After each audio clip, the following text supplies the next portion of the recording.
Part 1. The mistaken message rain lashed the cracked panes of the little community clinic as Lena Reyes pressed a trembling hand to her belly. For 12 weeks, she had kept the secret to herself, praying that her morning sickness was nothing but a passing flu. But the tiny flutter she now heard through the Doppler shattered her denial. On the grainy screen, a heartbeat pulsed. Her heartbeat, her baby. She swallowed a sob and snapped a picture. She was 21 and alone, burdened with a debt she had inherited when her father had died on a construction site after borrowing money from the wrong people. She worked double shifts between the clinic and the night sweeping job at the casino to pay off the loan sharks who came in dark cars and demanded envelopes of cash. There was no room for a child in her life. There was no room for a mistake.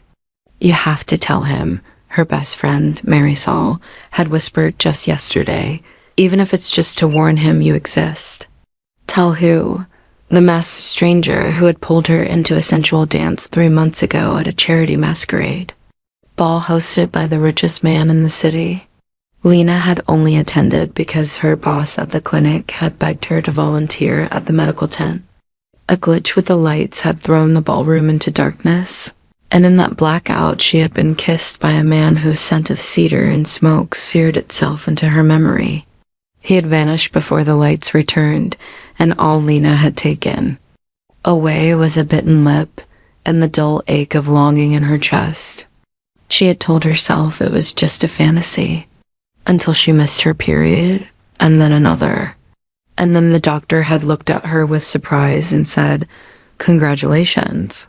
Now, in the loneliness of the clinic, Lena took a deep breath, typed Marisol's number into her phone, attached the ultrasound image, and wrote, "I think I'm pregnant." Her thumb hovered over send.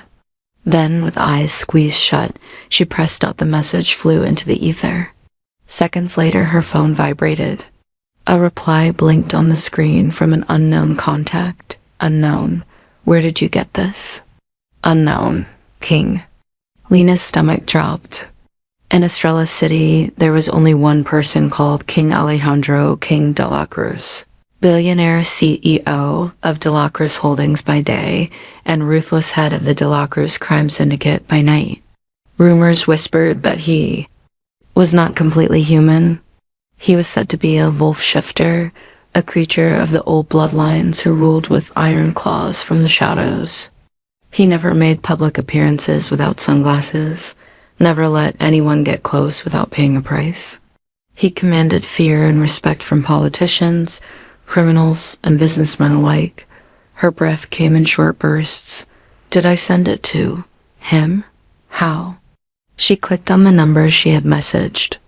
In her panic, she had mistyped the last digit of Marisol's number. Instead of 9, she had pressed 0. The message had gone to the King of Estrella.Lena. Sorry, wrong number. Please ignore before she could hit send. 3 dots appeared, indicating that the other person was typing. The reply came instantly. Unknown. Too late. We need to talk. Now, her hands shook so hard she dropped her phone. It clattered against the linoleum floor. Lena snatched it up just as another message appeared with an address. The location was a high-end restaurant on the river that overlooked the glittering skyline. She had delivered supplies there before. She knew it was a de la Cruz property. Why would the king want to see her? He must think the baby was his. Impossible, she thought, her heart racing. She had not slept with anyone since the mass ball, and she still hadn't paid her father's debt. The de la Cruz men would have killed him if they thought he was making moves on their boss's property. Thunder rattled the windows. Lena glanced at the time. If she didn't go, she risked angering the most powerful man in the city. If she did go, she would step into the lion's den now, the wolf's den. She was trapped either way. Marisol's number popped up on the screen. She was calling. Lena rejected it. She couldn't bring her friend into this. With trembling fingers, she texted back the unknown contact. Lena, I can't. I'm working. The response was immediate. Unknown. Quit Lena's jaw tightened. She needed this job to survive. She started typing another protest when the clinic lights flickered. A shadow filled the doorway of the staff room. A broad man in a tailored suit stepped inside. Rainwater dripped from his trench coat. His dark eyes swept the room before resting on her, Lena Reyes. He asked in a deep voice. She clutched the phone to her chest. "Who are you?" "I'm here to escort you," he said, pulling back. His coat to reveal a gun holstered under his arm, and above it, an embroidered patch, a silver wolf's head crowned with a laurel wreath, the De La Cruz crest. There would be no running. Lena inhaled sharply, whispered a prayer, and nodded. "Let me grab my bag," she said, hiding the ultrasound printout in her pocket. She turned off the monitor and followed the man into the storm. Out in the parking lot, a black SUV idled by the curb. Rain hammered its roof in sheets.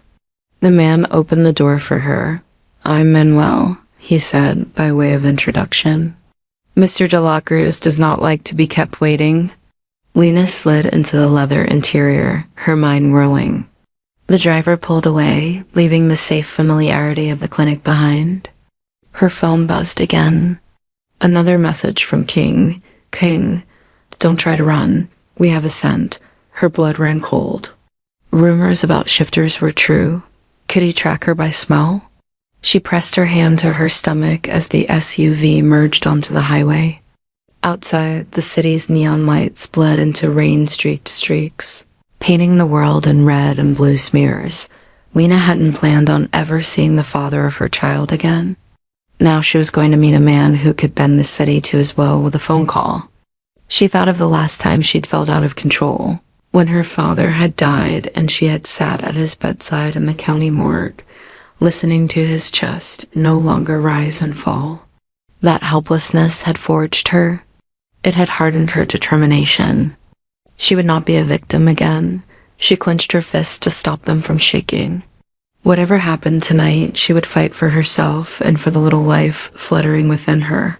She turned her thoughts to the memory of the masked ball, to the phantom man who'd held her. If fate had decided to throw her into Alejandro de la Cruz's path, she would face him with her chin up as the SUV sped toward the river. Lena had no idea that the choice she was about to make would bind her not only to a man, but to a world of wolves, secrets and blood. That one mistaken message would entwine her with a king. Part 2. The wolf in the air Alejandro de la Cruz stood at the floor-to-ceiling window of the private dining room, watching rain sluice down the glass. The river below churned like his mood. He pressed the tumbler of whiskey to his lips, letting the liquid burn a path down his throat. For years, nothing had unsettled him. Not rival cartels, not police raids, not the countless assassination attempts he had survived. He was a man carved from control, honed by necessity. He ruled because he never flinched. Yet when he had received the text with the ultrasound image, something primal had surged inside him, something ancient and wild.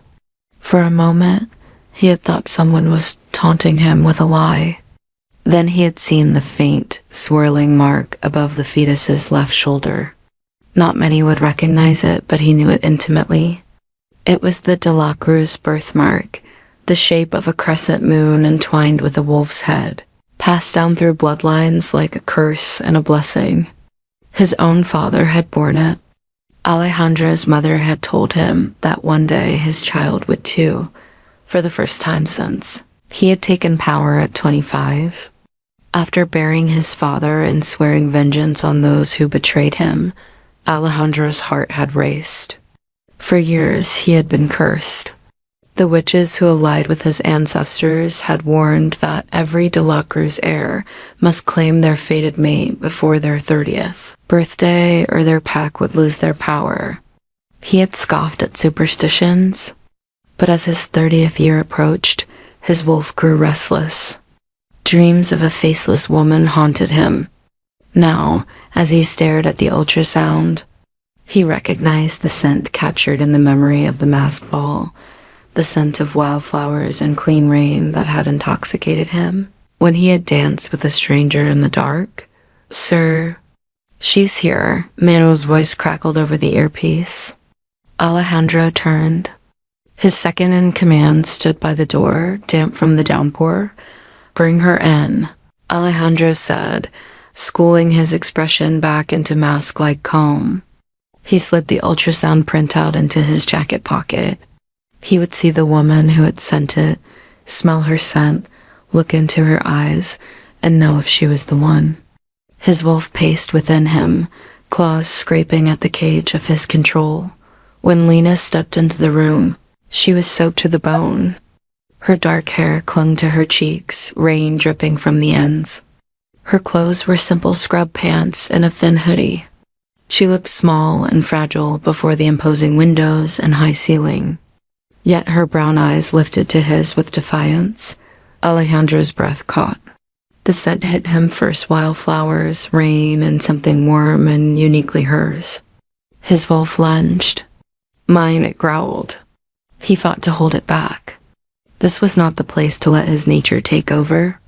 He needed to handle this delicately, but his palms tingled with the urge to touch her, to confirm what every cell in his body already screamed. "You're Alejandro de la Cruz," she said, voice steady despite the fear swirling beneath it. "Why did you force me here?" "Because you texted me a picture of my child," he replied, lifting one eyebrow. He nodded at the chair across from him. "Sit." She hesitated. Then, with a toss of her chin, she walked to the chair and sat. Water pooled on the polished floor under her shoes. She didn't bother to hide how she wrung her hands in her lap. "It was an accident," she said. "It wasn't meant for you." "What you meant doesn't change reality," he said, leaning forward. "There is a mark on that fetus. Only my bloodline bears it, which means the child is mine." Her eyes widened, then narrowed. "That mark means nothing," she said. "It's a trick of the light. And even if it were true, you're delusional if you think you can claim me or my child." Alejandro allowed a dangerous smile to ghost across his lips. Few dared to speak to him like that. It stirred something dangerous in him, a mixture of admiration and irritation. "You think I'm wrong? Then tell me," he murmured, standing. He circled the table, closing the distance between them. "If that child is not mine, who is the father?" Lena's lips pressed into a thin line. "None of your business." He inhaled, taking in her scent, letting his wolf analyze it. The memory of their dance at the masked ball hit him again, her laughter, his hands on her waist as he had pulled her close, the electricity crackling between them. His wolf howled. It recognized her. "Mate. In my world, what is mine is always my business," he said softly. He reached down, took her chin between his thumb and forefinger, and tilted her face up. Her skin was warm, silken. Those eyes, he had glimpsed them once in the dark and spent months searching for them in every face he encountered.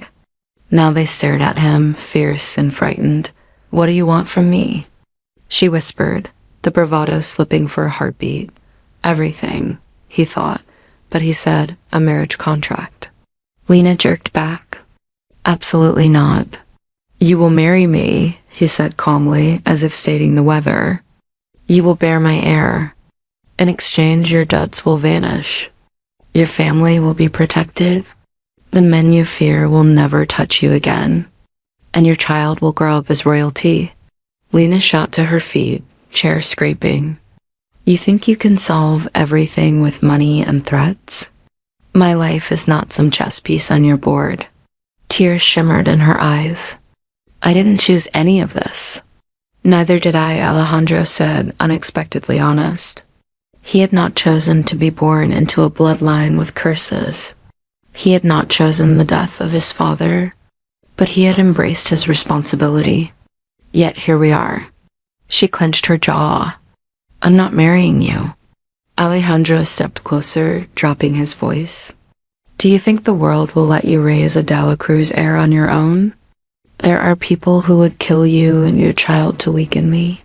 If you stay outside my protection, you both die. Fear flickered over her features.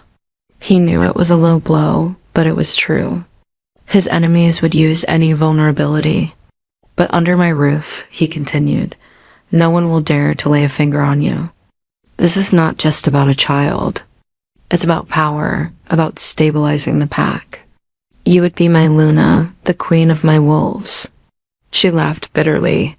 I'm human. You're not, he corrected gently. Your father was a wolf, though he hid it. You're an Omega. Your wolf is dormant because of trauma.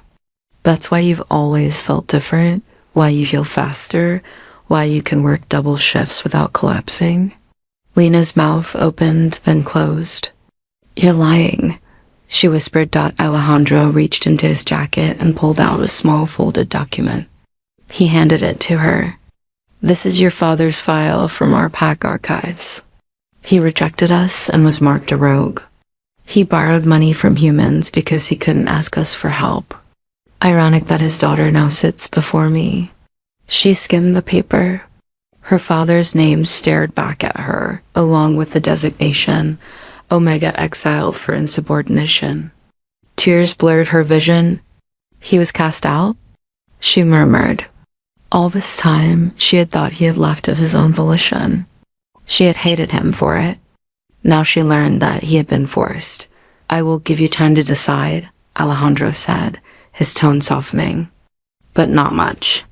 Our mating ceremony must be performed before the next full moon if we are to seal the bond before my birthday. If you refuse, I will not force you.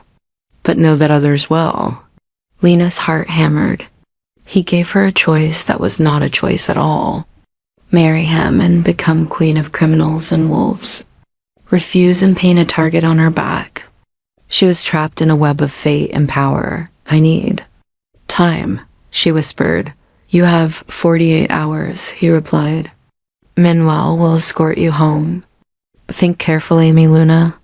The last term, said with low reverence, sent a shiver down her spine. As she turned to leave, Alejandro felt the pull of the mating bond like a chain. His wolf howled in protest at letting her walk out, but he had to give her space. The moon wouldn't accept a forced bond. It had to be a choice, even under duress. He watched her go, memorizing the sway of her hips, the way she pressed her hand protectively over her abdomen. He would do anything to protect that child. He would do anything to protect her. He had to. When Manuel closed the door, Alejandro's second in command asked, Are you certain she's the one?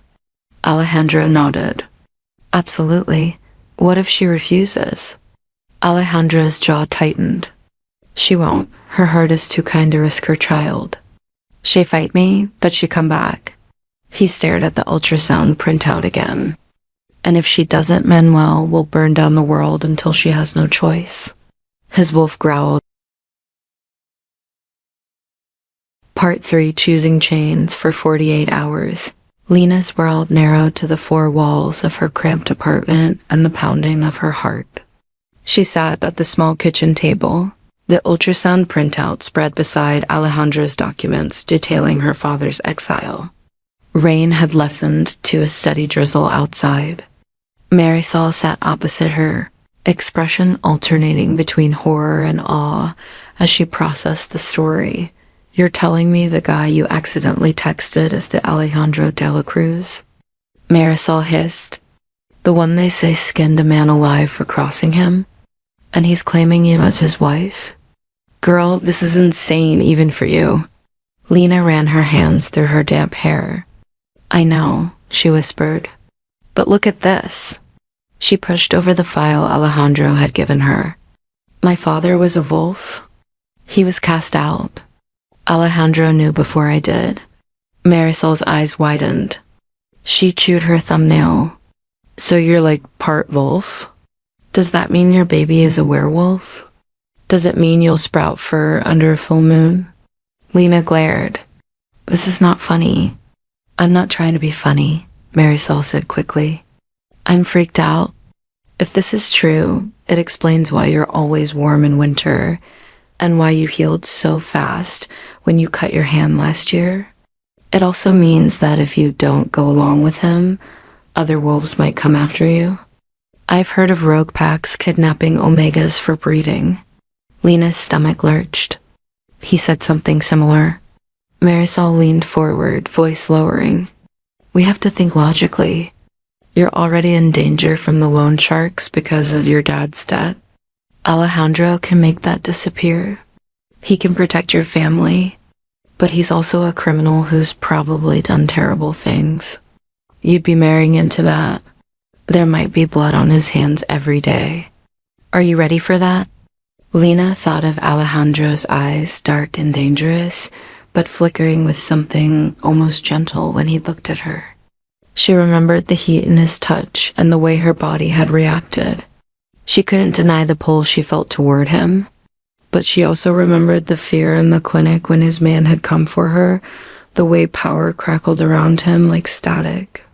Love and fear tangled together into a knot in her chest. I don't know what I'm ready for, she whispered. She looked at her phone. It had not buzzed since she'd left the restaurant. He was giving her space, as promised. But she felt him like a gravity pulling her toward a decision. She had spent her life fighting to survive. She had promised herself she would never be like her mother, who had married her father out of obligation and spent her days weeping when he didn't come home. Lena had dreamed of becoming a nurse, paying off the debt, maybe moving somewhere far away where the air smelled like pine rather than exhaust. She had not dreamed of being married to a mafia king, yet as she pressed her hand over her abdomen, she realized her dreams had changed. They now included a heartbeat not her own. I think I have to do it, she said, voice small. Tears burned her eyes, but she refused to let them fall. For the baby. For my mom. For our safety. Marisol reached across the table and squeezed her hand. Then we'll make sure you're ready. You're not going to disappear into his world alone. I'll be there, and if he hurts you, she mimed cutting her throat. I will find a way to take down the king himself. Lena laughed weakly through her tears. Please don't get yourself killed. The two friends sat in silence, the weight of the decision settling over them like dust. In the distance, thunder rumbled again, as if marking the approach of something inevitable. 2 days later, Lena stood in front of the doors to the Delacroix estate. The mansion loomed like a fortress on a hill overlooking the city. Thick stone walls and wrought iron gates guarded the property. Marble statues of wolves and angels lined the driveway. It was both beautiful and intimidating. Manuel stood beside her, carrying her bag. He had picked her up that morning with a polite nod and a simple, "You made the right choice." Lena's stomach twisted. Was there ever a right choice? She clutched Marisol's hand. Her friend had insisted on accompanying her to see her off. You call me every day, Marisol ordered. You tell me if he tries anything. I'll have my phone on me at all times, okay? Lena nodded, swallowing hard. Okay. The gates opened with a creak. 2 sleek black sedans slid out, flanking the SUV they had arrived in. Men in suits and earpieces stood like statues along the driveway. Lena realized she was stepping into a world where security and danger were constant companions. Inside, the estate was both opulent and cold. Marble floors gleamed under antique chandeliers. Oil paintings of stern-faced men with piercing eyes lined the walls. A curved staircase swept up to the second floor. The scent of polish and citrus hung in the air. But under it was another scent, one of pine and musk that prickled the hairs on Lena's arms. Wolves. Manuel led her to a salon decorated in rich velvets and gold trim. A fireplace roared despite the warmth outside. Alejandro stood by the mantel, his suit jacket off, sleeves rolled up to reveal forearms corded with muscle. He held a glass of red wine and spoke softly with a woman wearing a dark burgundy dress. The woman's silver hair was pulled into a tight bun. Her eyes, the same deep brown as Alejandro's, flicked to Lena as she entered. A speculative smile curled her lips. Lena, Alejandro said, stepping forward. He was taller than she remembered. Or perhaps he just filled the room differently now that she was no longer angry and wet. Welcome to your new home. Lena forced herself to look him in the eye. I haven't said yes to marry you. I just agreed to discuss it. Alejandro inclined his head. As you wish. Allow me to introduce my mother, Isabella de la Cruz, the Dowager Luna. Isabella extended her hand. Her nails were painted a deep red. My son has told me much about you, Mihija, she said. I have waited so long to meet the woman who would bear my grandchild. Lena flinched at the term of endearment. Isabella's smile was kind, yet there was steel in her gaze. This was not a woman to be crossed. It's nice to meet you, Lena murmured. Isabella squeezed her fingers. We will have time to talk later. For now, Alejandro and I must prepare for tonight's Luna ceremony. The priestess will arrive shortly. You should bathe and dress. A seamstress has prepared options for you. She looked at Manuel. Show her to her quarters. Quarters. Like she was a guest in a hotel rather than a woman about to be bound to a man for life. Lena bit back a retort and allowed Manuel to lead her down a hallway. Oil portraits gave way to massive windows overlooking manicured gardens. At the end of the hall, he opened a door into a suite larger than her entire apartment. It contained a sitting room with a fireplace, a bedroom with a canopy bed, and a bathroom lined with marble and gold fixtures. Dresses in silk, satin, and lace hung on a rack beside the bed.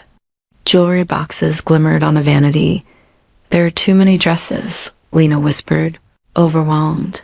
A petite woman bustled in, arms laden with fabric. I'm Nina, the seamstress, she chirped. We weren't sure your exact measurements, so I prepared a range. The ceremony gown is here.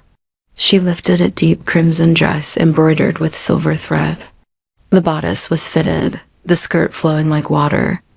Wolf motifs swirled along the hem. It's made of moon silk. It will shimmer under the moonlight. Let's try it on. Nina's hands were quick and gentle. She fitted the dress to Lena's curves, adjusting laces and pins. You are more beautiful than I expected, she said warmly. The color suits you. Lena looked in the mirror. The woman staring back at her looked like a stranger. The dress hugged her body and accentuated her small waist. Her dark hair fell in loose waves around her shoulders. Her eyes were luminous and shadowed. She looked like a queen trapped in a painting. Fear gripped her again. You don't have to do anything you don't want, Nina whispered, sensing her tension. But if you choose this, you will have the loyalty of the entire pack at your back. We need a Luna. We've been leaderless in spirit for too long. Leaderless. Alejandro's father had died years ago. Had there not been a Luna since then? Lena's mind whirled. She thought of the ultrasound. Her child would be born into a world where they would be heir to all this. Her decision would shape a pack's future, a knock sounded. Manuel entered, carrying a velvet box. The ring, he said, opening it. Inside was a thick band of platinum set with a blood-red ruby carved into the shape of a wolf's head. Intricate markings line the inner circumference. It binds the Alpha to his Luna. Once worn, it cannot be removed without breaking the bond. Lena swallowed. Her eyes traced the ring's edges. It was beautiful and terrifying. Think carefully, Manuel said softly. This is your last moment of freedom. She thought of her mother's weary smile, Marisol's fierce loyalty, the child growing inside her. She thought of the wolves who would kill to weaken Alejandro. She thought of the way his gaze had softened when he had looked at her. She thought of his mother's eyes and his father's ghost. She thought of the debts she would never pay if she refused. I will do it, she whispered. The decision settled over her like a chain and like a shield. She would bind herself to Alejandro, not out of love, not yet, but out of duty. And maybe, just maybe, love would grow from the seeds of duty and attraction. Manuel nodded. Then let us go to the altar. The Luna ceremony was held in the courtyard under the open sky. White roses climbed trellises around a stone platform. Lanterns flickered like fireflies. Pack members gathered in semicircles, murmuring. They ranged from elegant women in gowns to... Part 4, Living with Monsters in Menth. Days following the ceremony blurred in a whirl of new routines, whispered judgments and hidden smiles. Lena moved into Alejandro's private wing. Each morning, he rose before dawn to run with his enforcers through the woods that bordered the estate. The first time she woke to find the bed empty and the balcony doors open, she panicked, thinking he'd left her. But then she saw him returning, sweat slicking his hair back, shirt clinging to his muscular torso. He radiated raw strength. Her Wolf, because she now accepted that there was indeed something feral inside her, stirred at the sight. She felt an urge to run with him, to let her limbs stretch under the sunrise. But she also felt nausea from her pregnancy. She was not ready to shift, if she even could. Alejandro insisted she take someone with her whenever she left the estate. "You're carrying my heir," he said, brow furrowed as if that explained everything. "You're a target." "I'm not fragile," she snapped back. She hated the idea of being caged, even within the gilded walls of the mansion. She had always been independent, going where she pleased. She did not like being escorted to the garden by guards as if she were a priceless vase. "Perhaps not," he said, voice softer. He reached out to tuck a strand of hair behind her ear. "But you are precious." "That is why I am cautious." Precious. The word melted some of her resistance. She remembered how her father had called her "me tesoro" when she was little, before debt and fear had hardened his face. She looked away. "I need to visit my mother," she said. "She deserves to know what's going on." Alejandro nodded. "I'll arrange it.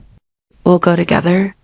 When they arrived at her mother's house in the old neighborhood, Alejandro insisted on coming inside, despite Lena's protest that his presence would frighten her mother. But as soon as he introduced himself, her mother's eyes widened with recognition and then softened. "Santo Cielo," Mrs. Reyes whispered, pressing her hands to her chest. "Your father spoke of the De La Cruz. He said your grandfather saved our pack many times. If my daughter is to be your Luna, then I know she will be safe. But you," she fixed Alejandro with a stern gaze. "If you hurt her, I will call upon every spirit of our ancestors to haunt you."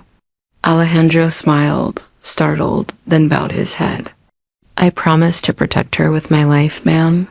Her mother nodded, satisfied. She pulled Lena into a hug. "You have his wolf blood, you know," she whispered in Lena's ear. "You have his strength. Use it." Lena hugged her mother back, tears prickling. She felt a surge of determination. She would use her strength to carve her own place in the De La Cruz world. Living among wolves meant constant vigilance. Lena quickly learned that the pack operated under a strict hierarchy. At the top were Alejandro and his immediate enforcers, Manuel and Carlos, a wiry man with quick eyes. Below them were the betas, who oversaw different parts of the city. Everyone deferred to Alejandro with respect tinged with fear. The women she met were kind but curious. Many were shocked that she was human, she hadn't yet shifted, and pregnant before even meeting the pack. Whispers followed her in the corridors. Some were supportive. Others were not. "Did you hear? The Luna is an Omega half-breed. She doesn't even have a wolf," whispered Rosa, a beta's mate, when she thought Lena couldn't hear. "She must have trapped him with the baby," another replied. Lena's cheeks burned. She wanted to snap back, but Marisol's voice in her head reminded her to choose her battles. Instead, she went to Alejandro. "They think I trapped you," she said, arms crossed as she leaned against his office doorway. Papers and ledgers cluttered his mahogany desk. He looked up from a map dotted with red pins. He asked, one brow arching. Your pack. Some of your pack. He leaned back in his chair. My pack can think what they like. I know the truth. You are my fated mate. That bond cannot be faked. And if they disrespect you, they disrespect me. But I don't feel like your fated mate, she blurted. I feel like a girl who happened to send a text to the wrong number. I don't know your world. I don't even know how to be a Luna. Today, I asked Rosa about the rituals for births, and she laughed at me. Her voice cracked. I can't even shift. How can I lead wolves? Alejandra stood and crossed to her. He kept her face gently. Being Luna is not about shifting. It's about heart. My mother was human when she met my father. Her wolf awakened when she accepted him. Yours will too. Give yourself time. He kissed her forehead. And if anyone laughs at you again, tell me. I will tear their throats out. The image startled a laugh from her. Please don't kill my subjects over gossip. He smirked. Fine, I'll just make them scrub the bathrooms. He sobered. Lena, you are stronger than you think. Do not measure yourself by others' expectations. She nodded, letting his words settle. Each day, she discovered more about this world and herself. She visited the pack's healers and learned about herbs for shifting pains. She helped in the kitchen, surprising the cook, Esperanza, with dishes from her mother's recipes. She sat in on Alejandro's meetings with the betas and listened to the discussion of territory and alliances. She began to find her voice, offering suggestions and asking questions. Alejandro listened, sometimes adopting her ideas. She realized that being Luna was not just about ceremony. It was about being a bridge between people, about empathy and strategy. However, not everyone accepted her. One evening, a beta named Vicente stormed into the dining hall, eyes glowing gold, teeth bared. Why should we follow a human? He spat, pointing at Lena. She weakens us. We need a Luna who can fight, not a nurse with a bastard pup. Silence fell. Alejandro shot to his feet, a snarl tearing from his throat. Mind your tongue, he growled, his voice deepening as his fangs lengthened. His wolf was close to the surface. She is my Luna. Insult her again and you will bleed. Vicente's eyes flicked between Alejandro and Lena. He sneered. Perhaps your judgment is clouded. Perhaps you need a reminder of how cruel this world can be. In a flash, he lunged toward Lena. Time slowed. Lena felt her heart slam. Without thinking, she raised her hands. A force erupted from within her, a surge of heat, like molten iron pouring through her veins. Her vision sharpened. She smelled Vicente's sweat, heard his heartbeat, and saw his claws coming toward her face. Instinct roared. Her own hands shot forward, claws sprouting from her nails. She slashed. Vicente howled as 3 deep gashes appeared across his cheek. He stumbled back, hands to his face. Silence turned to gasps. Lena stared at her hands. They were tipped with sharp claws that glinted under the chandelier light. Her skin bristled with hair. A low growl rumbled in her chest. For a split second, she saw a silver wolf in her mind's eye. It stared back at her with golden eyes. Finally, it whispered. Alejandro's shock turned to pride. He placed a hand on her shoulder. Her wolf answers, he announced to the hall. Our Luna is strong.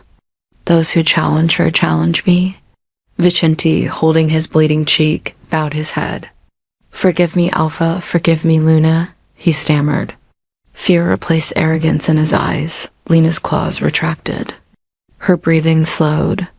Her heart pounded. She looked at the blood on her fingers and then at Alejandro.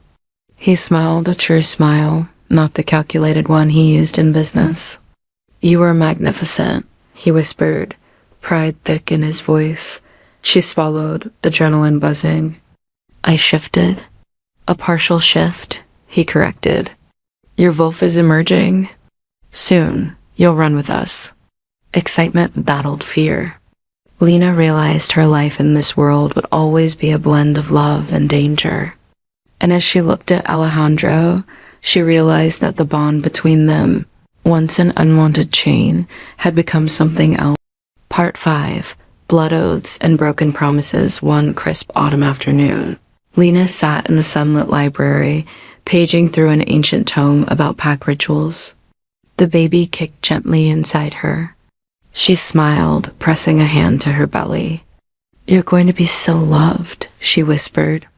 Books lined the shelves, some with titles in languages she didn't recognize. A portrait of Alejandro's parents hung above the fireplace. His father had the same sharp jawline. His mother's eyes were kind. Her peace shattered when Isabella burst into the library, her face pale. "Lena," she said urgently, "we need to speak. In private." Concern tightened Lena's chest. "What's wrong?" she asked, standing. Isabella closed the door behind her. "A letter arrived from the Sanguine Court. They demand Alejandro pay blood for blood." Lena's brow furrowed. "Who are they?" Isabella lowered her voice. "Vampires," she whispered. "Centuries ago, our pack forged a truce with them. We stay out of their territories, they stay out of ours. Occasionally, alliances are arranged through marriage to maintain peace. Alejandro's father promised one of his sons to their princess, but his eldest died, and Alejandro refused to fulfill the oath. He was 15. The vampires let it go at the time, but now they've discovered he has taken a Luna and will soon have an heir. They see it as a slight. They want compensation. They want him." Lena's blood ran cold. "Compensation? What do they want?" "Either he divorces you and marries the vampire princess, or he gives them an heir from your womb." A chill slithered down Lena's spine. "They want to take my child?" Isabella nodded, her jaw tight. "They claim it would unite our bloodlines and satisfy the ancient treaty." Lena clenched her fists. "Absolutely not. We are not giving them our child. Alejandro would never." A door slammed somewhere in the house. Shouts echoed down the hallway. Lena and Isabella rushed out to find Alejandro in the foyer, arguing with Manuel and a tall man with skin as pale as bone and hair as black as ink. The stranger's eyes glowed red. "Alejandro," the stranger purred, voice rich and velvety. "So this is your Luna. I see the rumors are true. She carries your heir. How quaint." Alejandro stepped protectively in front of Lena. "Lord Cassius," he said, voice dripping with disdain. "You have no right to step foot here. We agreed to speak tomorrow at the neutral ground." Cassius smiled, revealing gleaming fangs. "Forgive me, De La Cruz. I was too eager to meet the woman who stands in the way of our alliance. We vampires enjoy beauty. I can see why you chose her." He licked his lips. "However, beauty does not supersede a blood oath. Our treaty was written in crimson and signed under a hunter's moon. You owe us a union." "My father made that oath," Alejandro snapped. "He is dead. The pack died with him." Cassius's eyes darkened. "Blood oaths do not die, Alpha. They live until paid. You have broken it by bonding with another. The Council of Elders has convened. They demand satisfaction. You will either come to our court to wed Princess Lysandra, or you will surrender your heir. Refuse, and the peace between our people ends." Growls rumbled around the foyer as wolves bared their teeth. Alejandro's hands trembled. His wolf roared inside him, but he kept his voice cold. "I will never give you my heir," he said, "and I will never leave my pack unprotected by marrying into your court. If war is what you want, war is what you'll get." Cassius's smile widened. "Your stubbornness is legendary. Very well. War then." He bowed mockingly. "We shall see how long your Luna and pup survive when my soldiers come in the night." He turned, coat swirling, and vanished into the shadows. Panic fluttered in Lena's chest. She gripped Alejandro's arm. "What are we going to do?" she whispered. He took a deep breath, forcing calm into his features. "We prepare," he said. "We strengthen our defenses. We call on our allies. And we pray Luna protects us." "But Alejandro," Isabella interjected, her voice cracking, "we barely survived the last vampire skirmish. We lost half our warriors. We cannot afford war." Alejandro clenched his jaw. "I will not give them my family," he repeated, voice hard. "We will find another way." Lena looked between mother and son. Fear clawed at her. The weight of the world settled heavy on her shoulders. In their world, treaties were written in blood, and broken promises invited death. She placed a hand over her belly. "They will not take you," she whispered to her child. "I swear it." That night, sleep eluded Lena. She lay awake, listening to the howl of wolves in the distance. Alejandro paced at the foot of the bed, phone pressed to his ear, quietly barking orders. He was rallying the betas, calling in favors, sending scouts to watch the vampire borders. His jaw was tight, his shoulders tense. The powerful man who had been so gentle with her earlier now looked every inch the Ruthless Alpha when he finally ended the call. He sat on the edge of the bed and buried his face in his hands. Lena scooted closer and placed a hand on his shoulder. "We'll get through this," she said softly. He looked up, exhaustion in his eyes. "I will not let them take you," he whispered. "Even if I have to wipe them off the earth." Anger sparked in Lena. "I won't let them take you either," she said. "You're mine now. Remember?" He barked a short laugh, the tension easing a fraction. He pulled her into his arms, his hands playing protectively over her belly. "We're going to be parents," he murmured, wonder in his voice. Lena nodded, resting her head on his chest, listening to his heartbeat.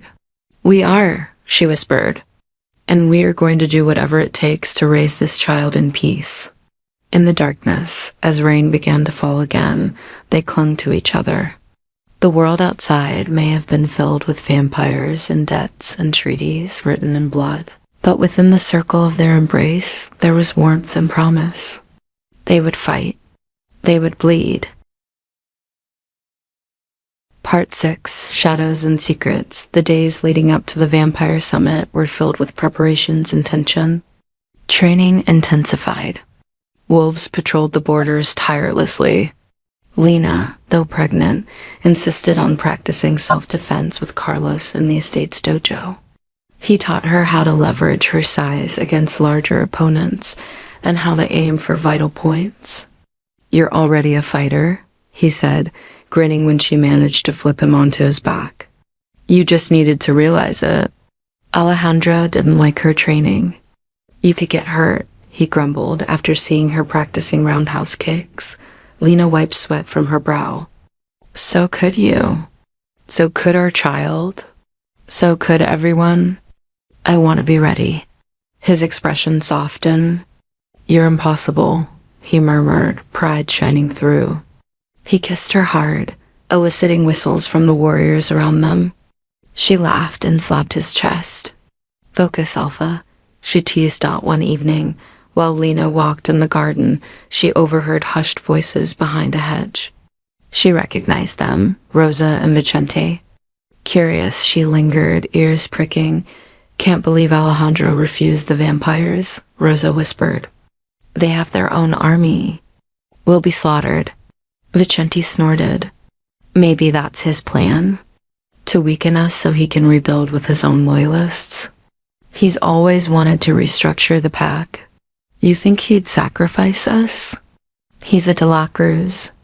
They only care about bloodlines. Look at him. He marries a human. A rebellious act wrapped in pretty skin." Lena's blood boiled. She stepped out from behind the hedge. "If you have concerns, bring them to your Alpha instead of scheming in corners," she snapped. Rosa jumped, hand to her chest.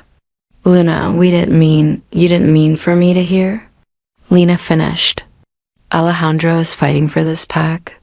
He lost his father to protect you. Don't dare accuse him of betrayal because you're afraid. Viceni scoffed. Of course you would say that. He's blinded you with riches and love. Lena stepped closer, her eyes flashing.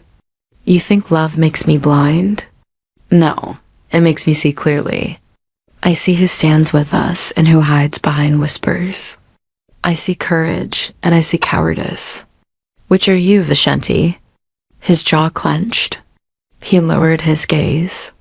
Cowardice is gossiping, he muttered. Then stop, she said. Or I'll make you regret it. Rosa's cheeks flushed. We're sorry, Luna, we're all scared. The vampires have magic. Fear is normal, Lena acknowledged. But fear must not turn to betrayal. Alejandro needs us united. The two wolves nodded, chastened. Lena walked away, head high. She might not know everything about being a Luna, but she knew loyalty. She would not abide whispers that undermined Alejandro. If war came, they would fight as one, or they would die. The day of the summit dawned gray and heavy with fog. The neutral ground was a stone amphitheater carved into a hillside. Halfway between the De La Cruz territory and the Sanguine Court, ancient pines surrounded it, their branches dripping with dew. A line of wolves stood behind Alejandro as he approached the center. Lena walked beside him, her crimson cloak billowing. The ruby ring on her finger glowed faintly, thrumming with the power of the bond. Opposite them stood the vampires. They were ethereal and unnerving. Their skin was pale as marble, their eyes bright as rubies or emeralds. They wore dark velvets and silks. In their center stood Lord Cassius, flanked by a woman of striking beauty, Princess Lysandra. Her hair was long and white, her lips blood red. A silver crown sat atop her head. She examined Alejandro with a gaze like knives and then flicked to Lena, curiosity and contempt mingling. Alpha de la Cruz, Cassius said, voice carrying across the amphitheater. We meet under the Watcher Stones to discuss the terms of our blood oath. No, Alejandro replied flatly. We meet to hear you withdraw your claim. Murmurs rippled through both sides. Cassius's smile tightened. Always stubborn. You have 24 hours to comply with the oath, or we'll consider it broken. War will follow. Alejandro folded his arms. There will be no marriage. There will be no child given away. However, I am willing to offer you land rights along the northern river and trade concessions on silver ore. Cassius laughed. Silver? A joke. We gift you eternity and you offer us metal that burns us. His gaze turned cold. No, Alpha. There are only 3 options. 1. You leave your Luna and wed my sister. 2. You give us your heir. 3. You die. Lena's wolf snarled inside her. She felt Alejandro's anger flare through the bond. He took a step forward. And what of the option where we slaughter your court and scatter your ashes? He hissed. Lysandra smiled, revealing delicate fangs. My brother speaks harshly because he is hungry, she said, her voice like velvet sliding over steel. Let us be civil. Alejandro, if you choose me, I will be a devoted wife. Our union will be powerful. Your current Luna is young. Surely she would rather live than die in war. Lena stepped forward, ignoring Alejandro's attempt to hold her back. She looked Lysandra in the eye. I would rather die standing next to the man I love than live as the pawn of a vampire court, she said loudly. Gasps echoed. Alejandro stiffened. Love? Had she said it? She realized she had. She felt his shock through the bond, then a surge of warmth. Lysandra tilted her head, assessing. Love, she repeated, as if tasting it. How quaint. How very human. Sadly, love cannot protect you from fangs in the dark. We will protect ourselves, Lena shot back. We will fight for each other. And we will win. Cassius's smile vanished. So be it, he hissed. War then? When the moon turns red, we attack. He turned on his heel, his court swirling around him like shadows, and disappeared into the mist out the amphitheater, erupted into frantic discussions. Alejandro turned to Lena, his eyes blazing. You told the vampires you love me, he said, incredulous. Lena's cheeks warmed. I did, she replied, meeting his gaze. Because it's true. He drew in a sharp breath. Do you mean it? Or was it just to taunt them? She reached up, cupping his jaw.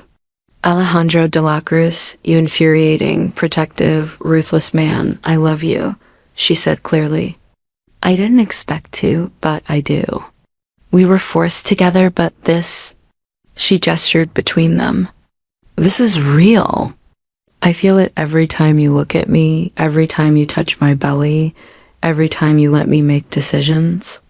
I feel it in the bond. I love you. Alejandro's eyes darkened. I should not be distracted by this before a war, he murmured, voice husky. But mi corazón, I have been waiting to hear those words from your lips since the moment I smelled your scent in the dark. I love you too. He kissed her there in front of vampires and wolves. Cheers rose from the pack. Even some vampires looked intrigued. Their love, declared publicly, became another weapon. A promise. A hook that anchored them in the storm to come. Part 7. The siege the night the moon turned red. The air crackled with electricity. Lena stood on the western battlements of the estate, crossbow slung over her shoulder. She wore leather pants and a tunic sewn with protective runes Isabella had given her.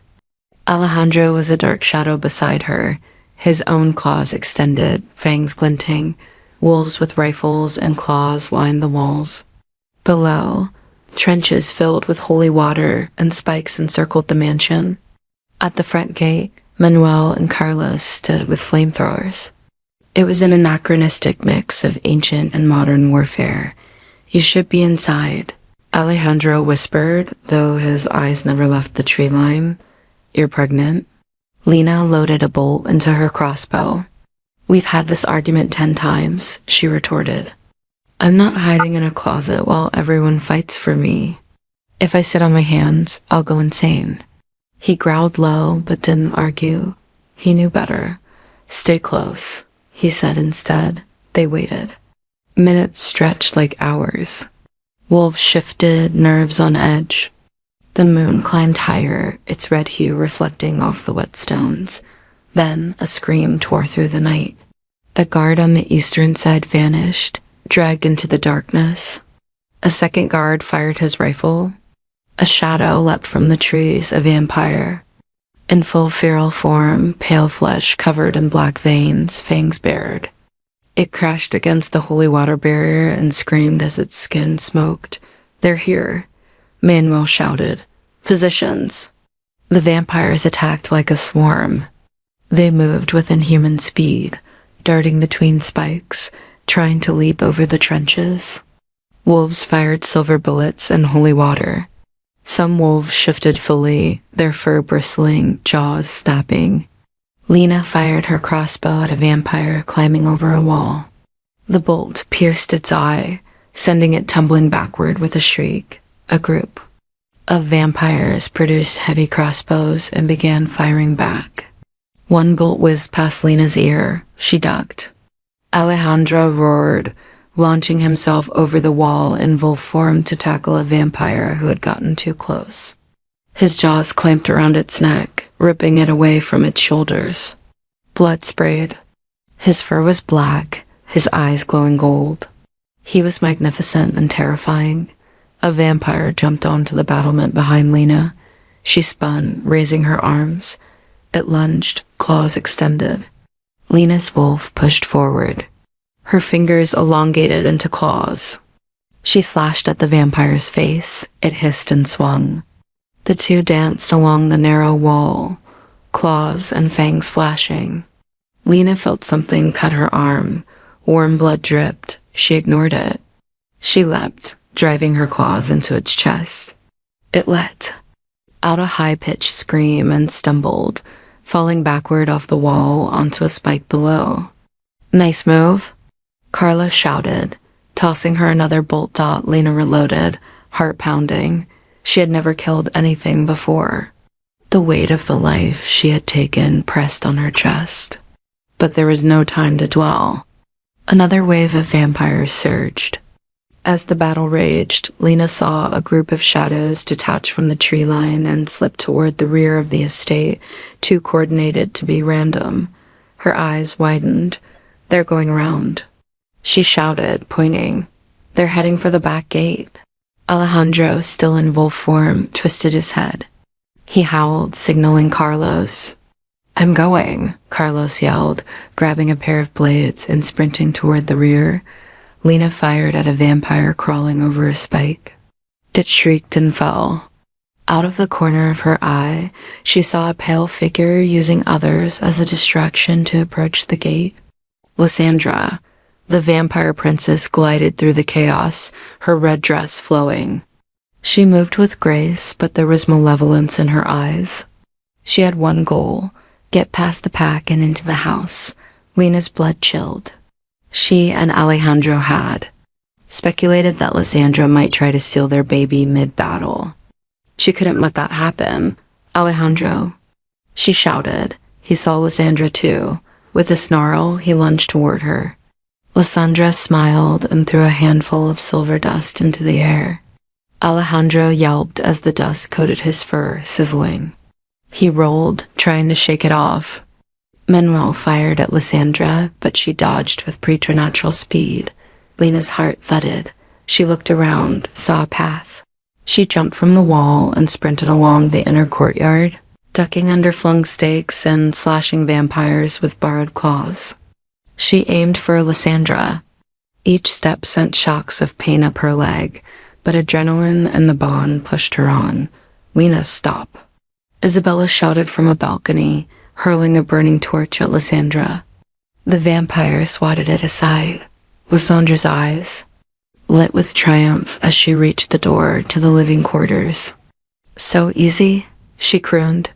She extended a hand to rip the door off its hinges, but Lena slammed into her from the side. They tumbled onto the cobblestones. Lysandra hissed, clawing at Lena's face. Lena screamed as nails raked her cheek. She felt cold seep into her vampire venom, trying to paralyze.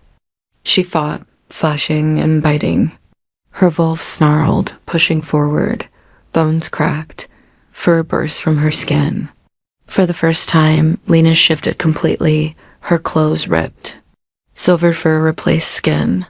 She stood on 4 legs, larger than she thought possible. She snarled, displaying gleaming fangs. Lysandra's red eyes widened.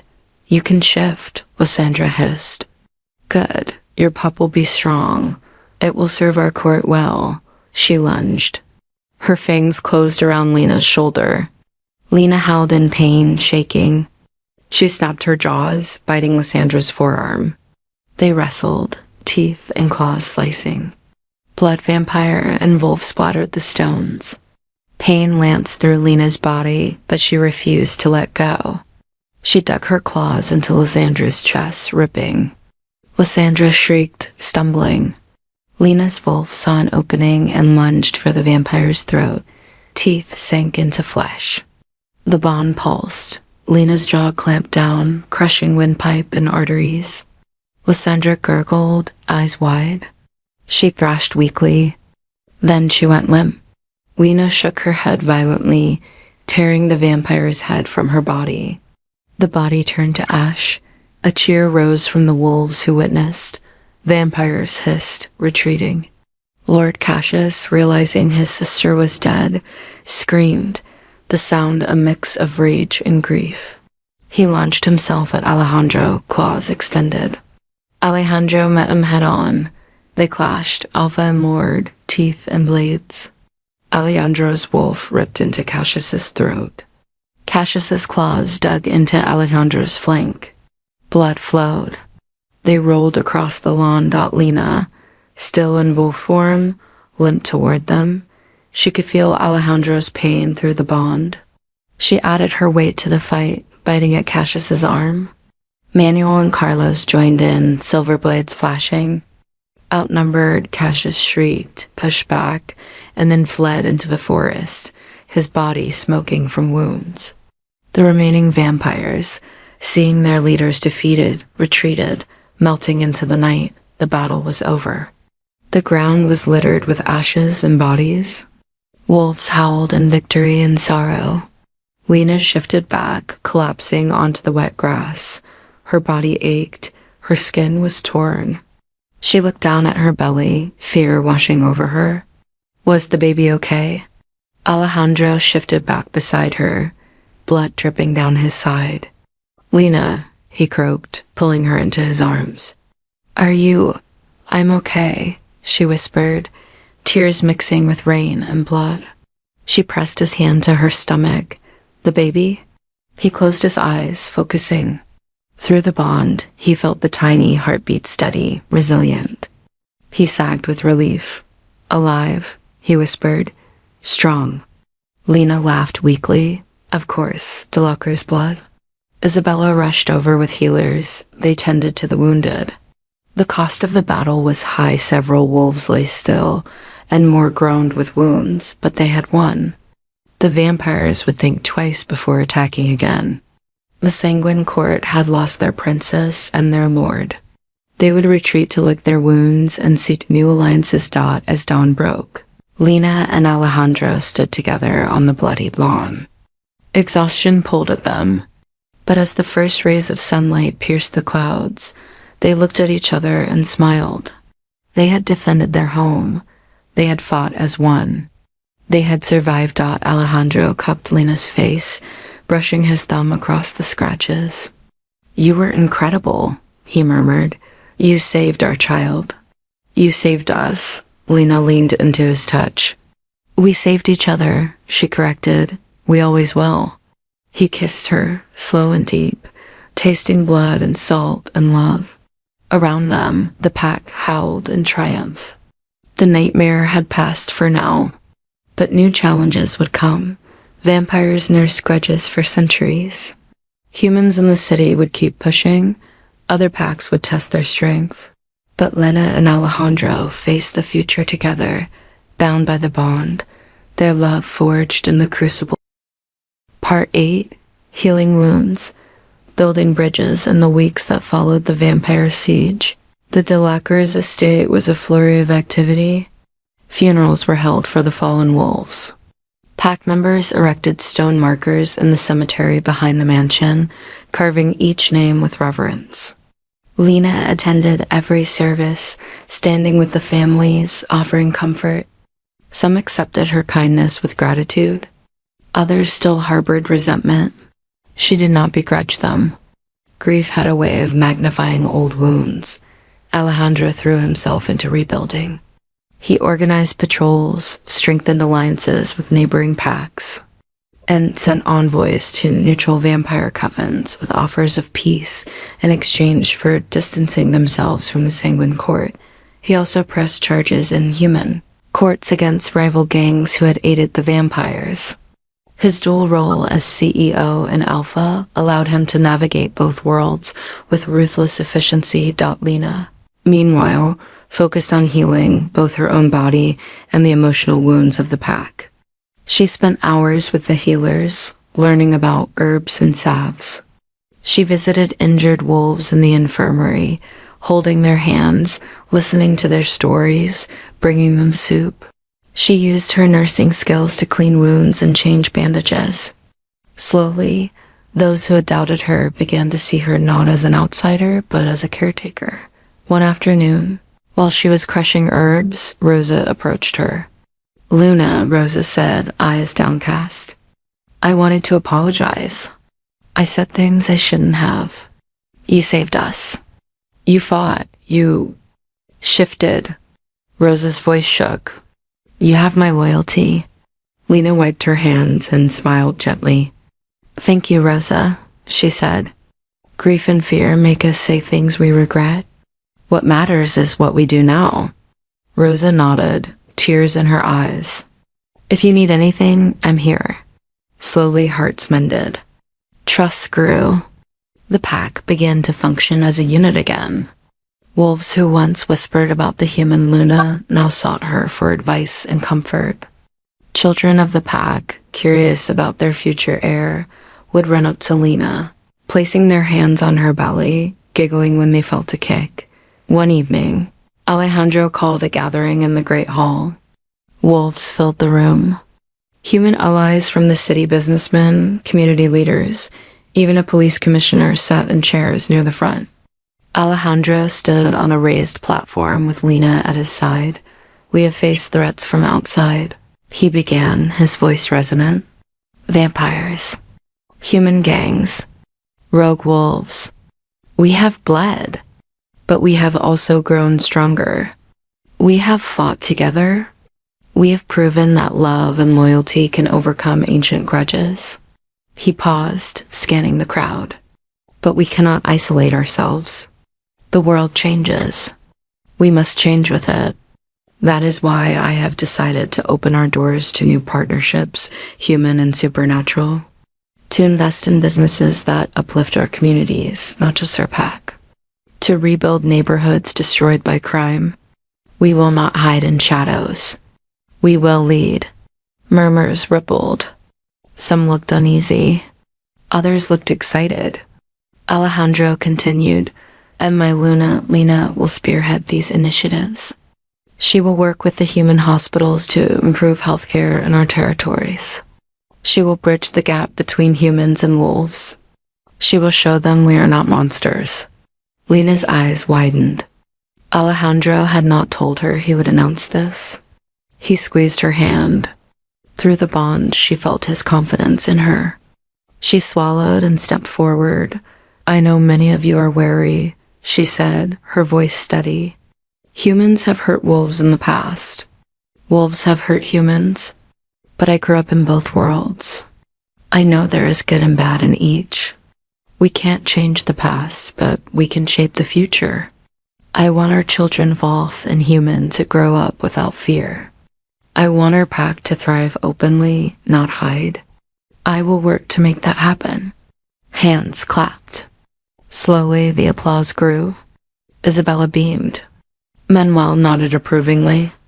Even Vicente, the one who had once questioned her, clapped. The pack was ready for change.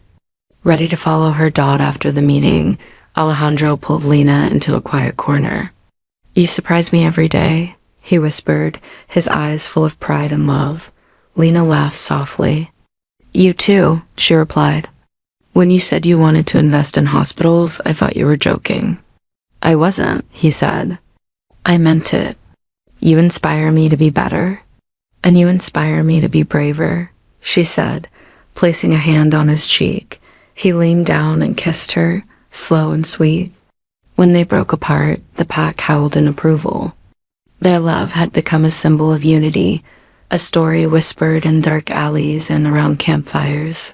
The nurse who mistakenly texted a mafia king and changed the fate of their world. Part 9. Birth of a Future. The final month of Lena's pregnancy brought a new kind of anticipation. The baby kicked and rolled, sometimes pressing a foot against her ribs in the middle of a meeting, making her gasp and laugh. Alejandro would place his hand on her belly, whispering promises in Spanish to the child. Isabella fussed with baby blankets and knit tiny wolf-patterned sweaters. Marisol visited weekly, bringing gossip and gifts. One night, as a thunderstorm rattled the mansion, Lena woke to a sharp pain low in her abdomen. At first she thought it was another false contraction, but when a second wave hit, stronger, she knew. Alejandro, she whispered, nudging him awake. He bolted upright, eyes wild. What? Are you hurt? Vampires? No, she panted, gripping his arm. It's time. Panic flashed across his face, quickly replaced by determination. Okay, breathe. We've prepared. Manuel, he roared. The door burst open seconds later. Get the midwife now. Chaos unfolded with purpose. Healers rushed in, carrying basins of warm water and towels. Isabella ushered them aside and took Lena's hand. "You can do this," she murmured, her voice calm. "Wolves are born strong." Labor was long and grueling. Hours passed, each contraction more intense than the last. Lena gritted her teeth, sweat pouring down her back. Alejandro stayed by her side, his hand a constant on her shoulder. He whispered encouragement, swore when she squeezed his fingers hard enough to crack bone, kissed her forehead between pushes. Through the bond, Lena felt his fear, his hope, his awe. Finally, with a guttural cry, she felt pressure and then relief. The midwife lifted a tiny, wiggling form. A high-pitched cry filled the room. Tears blurred Lena's vision. She reached out trembling hands. The midwife placed the baby slippery, warm, perfect onto Lena's chest, a son. He had a head full of dark hair and a birthmark on his shoulder, a crescent moon entwined with a wolf's head. Lena laughed and sobbed all at once. Alejandro gazed at their child as if witnessing a miracle. "Hi," Lena whispered, tears streaming. "Hi, my little Wolf." Alejandro brushed a finger over the baby's cheek. "He's beautiful," he breathed. "He has your eyes." The baby's eyes opened dark and curious. He stared up at his parents, then yawned, his tiny hand grasping Lena's finger. The bond thrummed. It felt like a new thread forming between the three of them, a family bond, pure and unbreakable. "Welcome, Mateo Alejandro de la Cruz," Isabella said softly, placing a gentle hand on her grandson's head. "Our future Alpha?" "Mateo." The name settled on the baby like a blessing. He fussed, then calmed as Lena hummed the lullaby her father had sung to her. The room was filled with soft smiles, whispers, and the crackle of the hearth. That night, as storm clouds cleared and a sliver of moon peeked through, Lena held Mateo close and watched Alejandro sleep in a chair nearby, his head thrown back, his mouth open, utterly exhausted. She brushed a strand of hair from his forehead and whispered, "We did it." She thought back to the night months ago when she had sat in the clinic, terrified by a tiny heartbeat. She thought of the message she had sent to the wrong number. She thought of the wolves, the vampires, the blood oaths, the battles. She thought of the love that had grown slowly, then all at once. Fate had forced her into a marriage with a powerful alpha mafia king. She had fought it. She had feared it. But in the end, she had chosen it. And in choosing, she had found love stronger than fear. Mateo stirred, little nose wrinkling. Lena kissed his forehead. "You'll have adventures," she whispered. "You'll carry the weight of a pack on your shoulders, but you'll never carry it alone. Your father and I will be here. And maybe someday, you'll find your own mate in the most unexpected way." As dawn painted the world in shades of pink and gold, Lena drifted to sleep with her son on her chest and her mate by her side. The future stretched before them, uncertain and thrilling. But Lena no longer feared the unknown. She had survived forced marriage, battles, and curses. She had forged her own destiny. She had learned that love could bloom in the darkest places. She had become Luna, not by accident, but by choice. Part 10, Epilogue. A new era years later. The legend of the nurse who texted the Mafia King was still whispered in Estrella City. It became a tale told in schools, in alleys, in courtrooms. It became a cautionary tale about how a single message can change your life, and a romantic one about love found in unexpected places. It became a lesson about courage, duty, and choice. Lena stood on the balcony of the De La Cruz Tower, now a state-of-the-art community center built on the land once fought over by wolves and vampires. Below, children Wolf and human played together in a park. Mateo, now 5, raced with a group of pups, laughter ringing. His wolf had manifested early silver fur like his mother's, eyes dark like his father's. He had Alejandro's stubbornness and Lena's empathy. Alejandro came up behind her, wrapping his arms around her waist. He had a bit more gray at his temples, but was still impossibly handsome. "What are you thinking about?" he asked, resting his chin on her shoulder. She smiled, leaning into him. "How far we've come," she replied. "How we went from hiding to leading. How we turned our pain into purpose." He kissed her temple. "We didn't do it alone. Our pack, our friends, even our enemies shaped us. We just kept choosing each other." She turned in his arms. "I will always choose you," she said softly. "Even when you leave dirty socks on the floor." He laughed. "I love you too, my Luna." As evening settled, wolves gathered in the courtyard. Isabella, hair now white as snow, sat with Marisol, who had married Carlos and become a fierce warrior. Manuel chased his 2 daughters. Vicente and Rosa held hands. The pack was thriving. A howl pierced the dusk. Alejandro lifted his head and answered. One by one, wolves joined, filling the air with a chorus that echoed through the city. Humans paused, then smiled, no longer fearful. The sound was no longer a warning. It was a song of unity. Lena looked up at the moon. "Thank you," she whispered to the sky. "Thank you for mistaken messages. Thank you for forced marriages that became chosen love. Thank you for the wolves and the vampires and the battles and the peace. Thank you for the family she had built." She felt Alejandro squeeze her hand. She squeezed back. Together, they watched their son run, listened to their pack sing, and dreamed of a future that belonged